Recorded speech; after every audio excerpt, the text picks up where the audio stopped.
కెనడాలో న్యూ ఫౌండ్లాండ్ ద్వీపం ఉంది. అది చేపల ఉత్పాదనకి చాలా పెద్ద కేంద్రం. అమెరికా, కెనడా ఇంకా యూరోప్లో పెద్ద పెద్ద చేపల వ్యాపారస్తులు అక్కడ పెద్ద మోతాదులో చేపలను పడుతుంటారు. అక్కడ డానియల్, టామ్ ఇంకా శామ్యూల్ అనే ముగ్గురు స్నేహితులు స్టార్ ఫిష్ అనే ఒక కంపెనీని నడుపుతూ ఉంటారు. అది ప్రపంచమంతటికీ చేపల్ని సప్లై చేస్తూ ఉంటుంది. డానియల్ అమెరికన్, టామ్ కెనడాకి చెందినవాడు, ఇక శామ్యూల్ ఫ్రాన్స్ కి చెందినవాడు. ఈ నెల మన కంపెనీ $10 మిలియన్ల లాభం పొందింది. ఇక ఇప్పుడు మనం ఒక లాంగ్ హాలిడే తీసుకోవాలి. సరిగ్గా చెప్పావు. చాలా రోజులుగా మనం మన ఇళ్లకు కూడా వెళ్ళలేదు. నా భార్య అంటూనే ఉంది, నేను ఏదైనా చేపను పెళ్లి చేసుకోవాల్సిందే అని.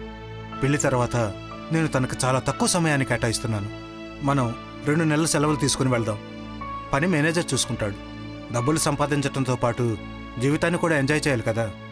నేను కూడా బాగా బరువు పెరిగాను. ఇంటికి వెళ్ళిన తర్వాత వర్కౌట్ చేయటం స్టార్ట్ చేయాలి. డానియల్ ఒకేసారి తన డ్రింక్ మొత్తం తాగేస్తాడు.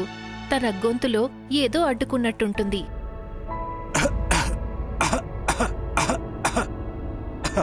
నా గొంతులో ఏదో ఇరుక్కున్నట్టుంది. గట్టిగా దగ్గు. అప్పటికే రాకపోతే నోట్లో వేలు పెట్టి వాంతి చేసుకో. డానియల్ వామిట్ చేసుకుంటాడు. తన గొంతులో నుంచి ఒక పెద్ద చేప ముళ్ళు బయటికొస్తుంది. డ్రింకులో ఈ ముళ్ళు ఎక్కడి నుంచి వచ్చింది? మీరిద్దరూ మీ డ్రింక్స్ చెక్ చేసుకోండి. టామ్ ఇంకా శామ్యూల్ గ్లాసెస్ లో చేప ముళ్ళు ఉంటాయి. మా గ్లాసెస్ లో కూడా ఉన్నాయి. వాళ్ళు ముగ్గురు వెళ్లి బార్ మేనేజర్ కి కంప్లైంట్ చేస్తారు. నేను 15 ఏళ్ల నుంచి ఇక్కడ మేనేజర్గా పనిచేస్తున్నాను. ఇంతవరకు ఇటువంటి సంఘటన నాకెప్పుడూ ఎదురుకాలేదు. నా ఉద్దేశం ప్రకారం మా డ్రింకులో ఏమీ లేదు. అయినా మీకు ఏదైతే ఇబ్బంది కలిగిందో దానికి నేను క్షమాపణ అడుగుతున్నాను. ముగ్గురు స్నేహితులు కార్లో కూర్చొని బార్ నుండి బయలుదేరతారు.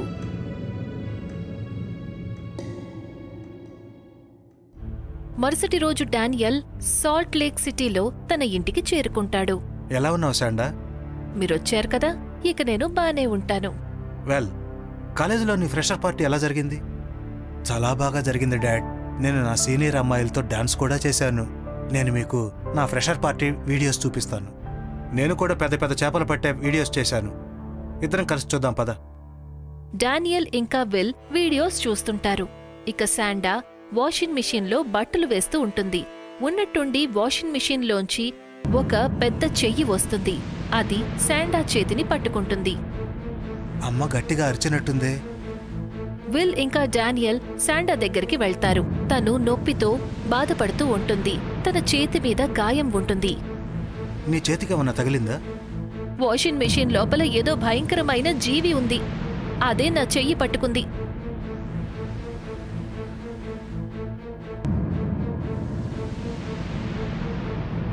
ఇందులో నీళ్లు తప్ప మరేమీ లేదే. ఒకవేళ బయట నుంచి ఎవరైనా వచ్చి వాషింగ్ మిషన్లో కూర్చుని ఉంటారా? ఆ తర్వాత పారిపోయారేమో. లేదు, అటువంటిదేం జరగలేదు. అందులో నుంచి ఎవరూ రాలేదు. ఆ చెయ్యి మిషన్ లోపలికి వెళ్ళిపోయింది.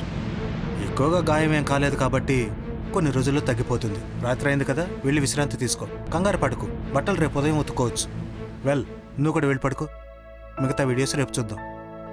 డానియల్కి ఏమనిపిస్తుందంటే ఏదో పిల్లిగాని ఏదైనా శాంటాని కీరుంటుంది అని, శాంటా భ్రమపడుంటుంది అని.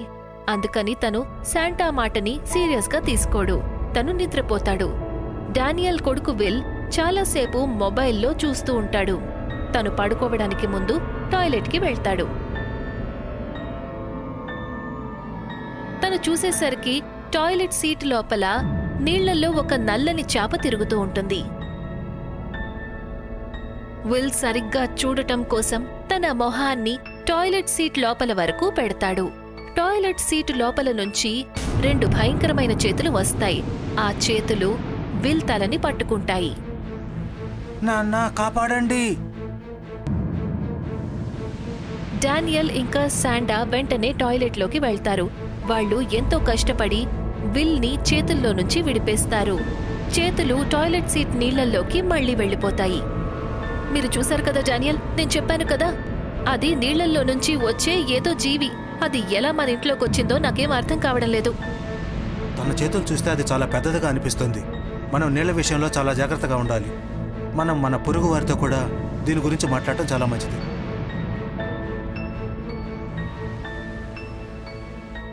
డానియల్ తన పక్కింటాయనతో ఆ జీవి గురించి మాట్లాడతాడు.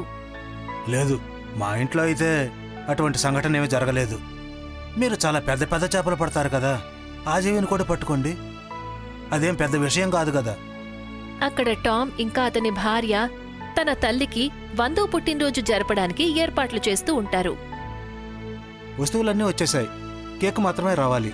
నువ్వు తీసుకొస్తావా లేక నేను తీసుకురావాలా? నేను ఇంట్లో అలంకరిస్తున్నాను, మీరే వెళ్ళి తీసుకురండి. పెద్ద కేక్ తీసుకురండి. మీ మామ్కి కేక్ అంటే చాలా ఇష్టం. 2 కేజీలైనా సరే ఆవిడే తినేస్తారు.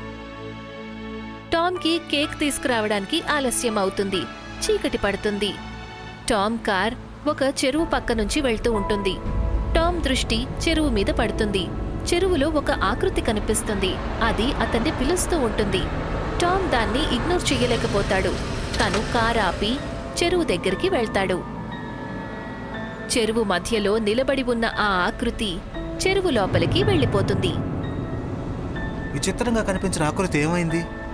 ఉన్నట్టుండి చెరువులో నుంచి ఒక జలజీవి బయటికి వస్తుంది. అదొక మనిషిలా అనిపిస్తుంది.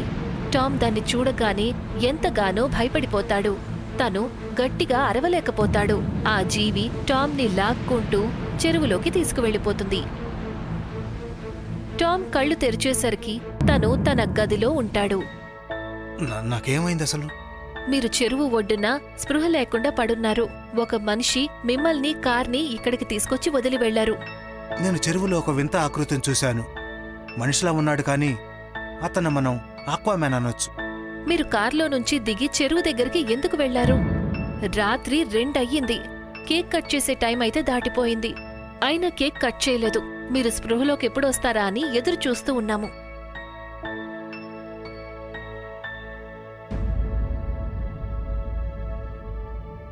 జెనిఫర్ బాత్రూంకి వెళ్తుంది. టబ్లో ఆక్వామ్యాన్ కూర్చొని ఉంటాడు. ఇంకా నిలబడి నా మొహం చూస్తున్నావేంటి? ఇక్కడి నుంచి వెళ్ళు, లేకపోతే నిన్ను మింగేస్తాను. జెనిఫర్ పరిగెత్తుకుంటూ టామ్ దగ్గరికి వెళ్తుంది. టామ్, ఆక్వామ్యాన్ బాత్రూంలో ఉన్నాడు.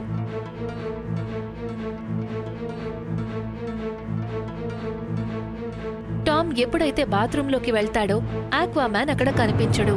అక్కడ శామ్యూల్ స్పెయిన్లో తిరగడానికి వెళ్తాడు. తనకొక్క అందమైన ఎక్వేరియం కనిపిస్తుంది. ఈ అక్వేరియం చాలా అందంగా ఉంది. దీని ధర ఎంత? దీని ధర $20,000 సార్. ఇందులో నార్త్ అట్లాంటిక్ ఓషన్లో ఉండే అందమైన చేపలుంటాయి సార్. నిజానికి నేను ఫ్రాన్స్లో ఉంటాను. ఇవి మా ఇంటి వరకు చేరుకుంటాయా? తప్పకుండా సార్, ఫ్రాన్స్ పక్కనే ఉంది కదా. మేము అమెరికా వరకు మా ప్రోడక్ట్స్ని డెలివరీ చేస్తాం సార్. మీరు మీ అడ్రస్ చెప్పండి, పేమెంట్ చేయండి. శామ్యూల్ ఫోన్ చేసి తన భార్యకి చెప్తాడు. కేరల్, నేనిక్కడ ఒక అక్వేరియంని కొన్నాను. బహుశా నేను ఇంటికి రావడానికి ముందే అది అక్కడికి చేరుకుంటుందేమో. నువ్వు రిసీవ్ చేసుకో.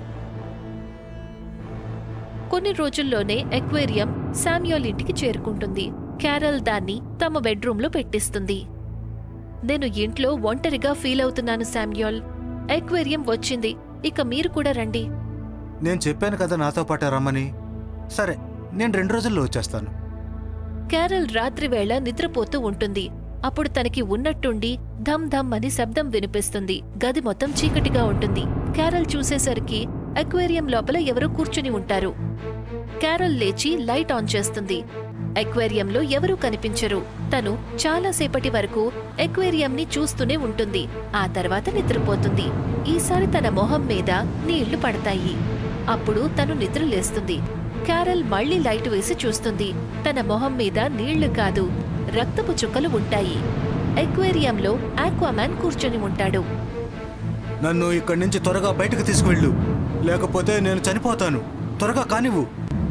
క్యారల్ ఆక్వామ్యాన్ని చూసి భయపడుతుంది. తను తన బెడ్రూమ్ని మూసేసి పోలీసులకి ఫోన్ చేస్తుంది. పోలీసులు బెడ్రూంలోకి వెళ్తారు, కానీ ఎక్వేరియంలో ఎవరూ ఉండరు. 2 రోజుల తర్వాత శామ్యూల్ ఇంటికి చేరుకుంటాడు. అప్పుడు క్యారోల్ తనకి జరిగిందంతా చెప్తుంది. నీళ్లల్లో చేపలాంటి మనిషా? నాకసలేం అర్థం కావడం లేదు. ఈ అక్వేరియంలో మనిషి అసలు ఎలా దూరతాడు? అదే సమయంలో శామ్యూల్కి టామ్ ఫోన్ చేస్తాడు. శామ్యూల్, మీ ఇంట్లో ఏమైనా విచిత్రంగా జరుగుతోందా? అంటే నీళ్లల్లో ఉండే మనిషి ఎవరైనా కనిపించాడా? నా భార్య చెబుతుంది తను ఏదో చూసిందట. నేను ఆ మనిషికి ఆక్వామ్యాన్ అని పేరు పెట్టాను. ఆక్వామ్యాన్ డానియల్ కుటుంబాన్ని కూడా ఇబ్బంది పెడుతుందట. నాకు తెలిసి మన 3 కుటుంబాలు కలిసి ఒకటిగా ఉండాలి. ఒక పని చేద్దాం, సెలవులను ఆపేద్దాం. కుటుంబాలతో కలిసి న్యూ ఫౌండ్ ల్యాండ్కి వెళ్ళిపోదాం. వ్యాపారం చూసుకోవచ్చు, ఫ్యామిలీస్ని కూడా కొన్ని రోజులు అక్కడే ఉంచుకుందాం. సరే, నేను ఇవాళే బయలుదేరుతాను. డానియల్, టామ్ ఇంకా శామ్యూయల్ ముగ్గురి కుటుంబాలు న్యూ ఫౌండ్ ల్యాండ్ ద్వీపానికి చేరుకుంటారు.